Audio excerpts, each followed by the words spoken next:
In this video, I want to raise the bar a little higher. This is for you guys who are already profiting but want to get to the next level. Let's crack on. How to make it big. Professional sports betting gambler explains. What we're not going to cover in this video is gambler's fallacy, discipline, shopping the odds, cash out, laziness, or having no strategy. We've covered this in past videos, and basically we're thinking that this particular video is for people with a bit of understanding. The first thing I want to mention is if you're trying to get from level 2 to level 3, you've got to cut out being egoistic, right? I've seen a lot of people, they start making a few quid, they call themselves professional gamblers, and really they think they've got some kind of bragging rights. Now, pro betting is a great leveler. Take it from me, you'll win some, you'll lose some, you'll take big knocks on the chin, but at the end of the day, you'll finish in front if you stay humble. Now, I want to touch on being risk averse. Advantage taking will only get you so far. So at some stage, you're going to have to take calculated risk.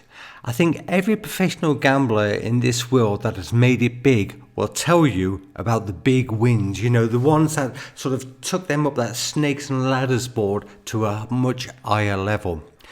Now, if you're looking, to take betting really seriously, then I'm afraid you're going to have to start to take a little bit of risk. And that means, when you see that 50 to 1 shot in a golf tournament that you think's got a really good chance, you're going to have a big go on it. Not hold back your stakes because you think it's 50 to 1 shot. Get stuck in, hope for that big jump. It's the same with horse racing. That day we probably lay out 2 or 3 rounds every year where we have a real go, pulling off a coup. Sometimes it'll work, sometimes it won't. But the moral of the story is they're the sort of things that have sort of picked you up like the $500,000 and got you to that next level. So, they've all been beneficial. It's very important to understand that you've got to be a little bit of be a bit more riskant. So need for a calculated risk and knowing when to take your chance. Now, an issue that's holding a lot of people back, obviously, and this is why they come to me in particular, is that they lack knowledge, right? Now, you see, they've probably started a business where they've been riding on the back of others. It might be software, like value betting software, where they've been just lining up bookmakers and then taking a few percent here and there. But it is limited at some stage, right? So you've got to have a real sort of feeling for betting. You've really got to get stuck in it, and you've got to carry on the knowledge base, right? So also, I'd like to say that being robotic, just sort of following software, following guides, it doesn't really sort of teach you anything, yes? Right, so, the continual need to develop yourself, that's the most important part of the knowledge base. And, you can obviously do this if you keep working at it. It's a question of not being lazy. Right, so also to help you along your way, you're going to need to network. It is super, super important. I can't reiterate it enough. We've even done another video on this, right? The one-man band syndrome doesn't work. There's not enough hours in the day to establish how much information that you need, to sort of make a profit out of this game, right? So everyone needs friends. But also, stay realistic. You've got to play within your league, So, if you're a group of people that you're starting out at the same time and you're going to become professional gamblers and you're all bringing something to the party, then this is a great friendship to have, right? But you're not going to be sitting at the table with the top sports better straight away. That's going to take a little bit of earning before you get that right. Now, this is also very important, diversity. I think a lot of people, they brag about being a specialist. I understand everything in League Division 2 of the English Football League. Right, fantastic, great. You've done a good job. You might be, bookmakers might be interested in employing you to set up the odds in that or whatever. But the moral of the story is, right, you're not going to get enough money down to make it long-term viable because you get limited quickly and also, the numbers are not big enough. This is really a numbers game. You've got to get as many bets in the system as possible. You've got to keep looking all the time. You're fishing all day long, using bigger bait as you go along. And so that's why you you need a little bit of diversity. And also think about the different angles to betting. Now, this could be things like laying bets or, spreads or whatever, right? But you've just got to keep looking for different angles and, just basically take yourself to the next level.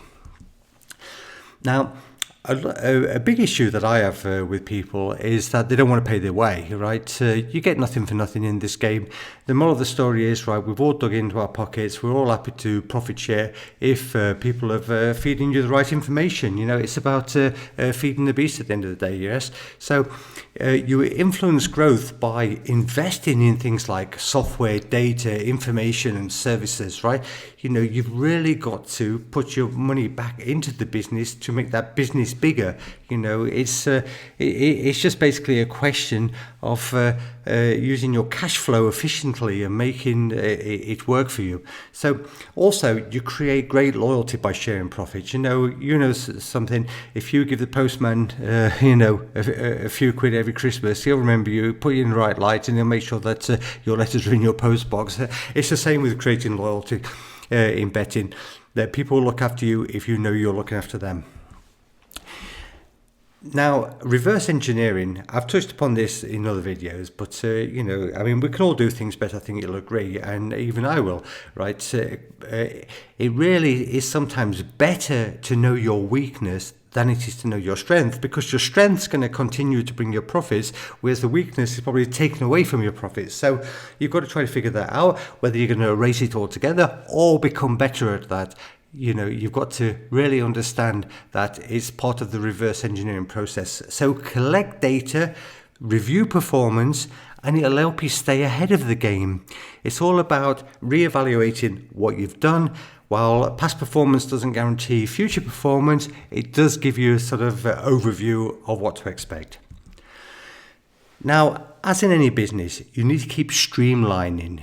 You want to get more for your hourly rate, don't you? If you're working 10 hours a day and you're getting 50 quid an hour, it's 500 quid. If you're getting 500 an hour, it's 5,000 quid, and so on.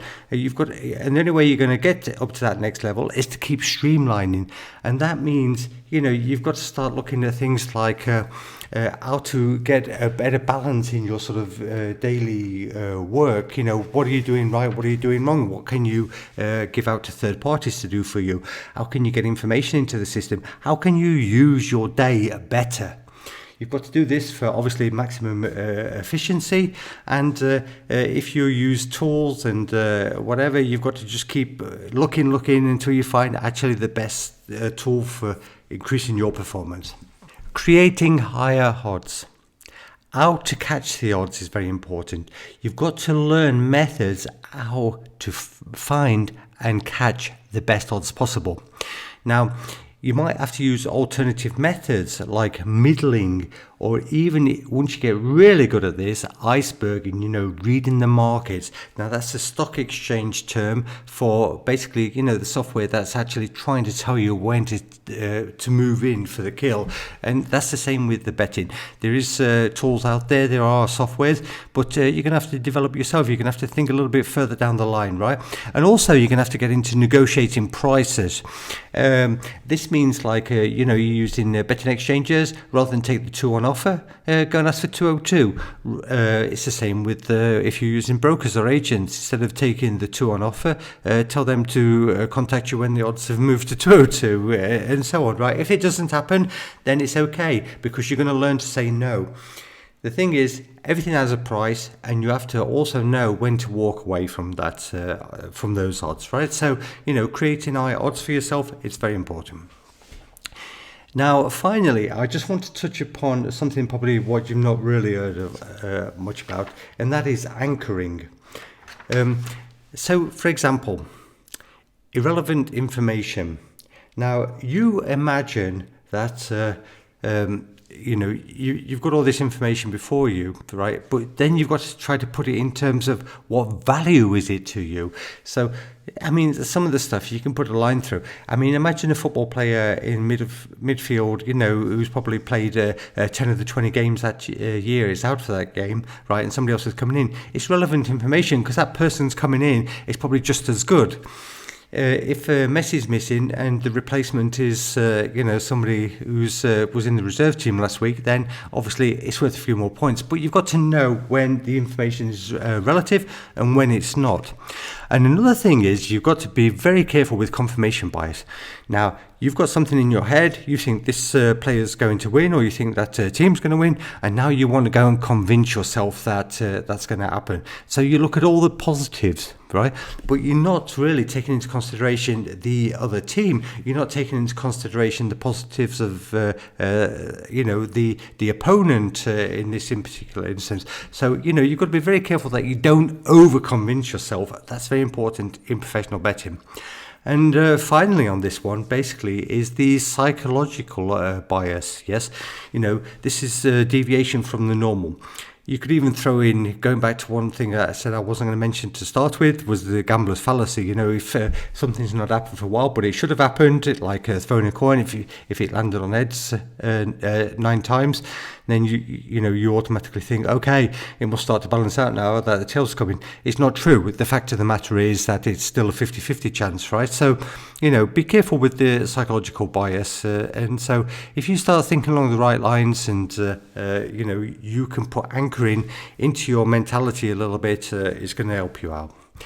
So that's it. Thanks for watching this video. If you liked it, then subscribe for more. We can get a lot deeper. It just really depends on the sort of level of people I'm getting to these videos.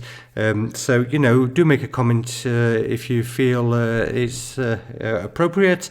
Visit the website for more information if you want to get in touch with us. There it is. You're through to bootcamp for now. I'm going to link up a couple of videos that might interest you at the end of this. So take care for now. Bye-bye.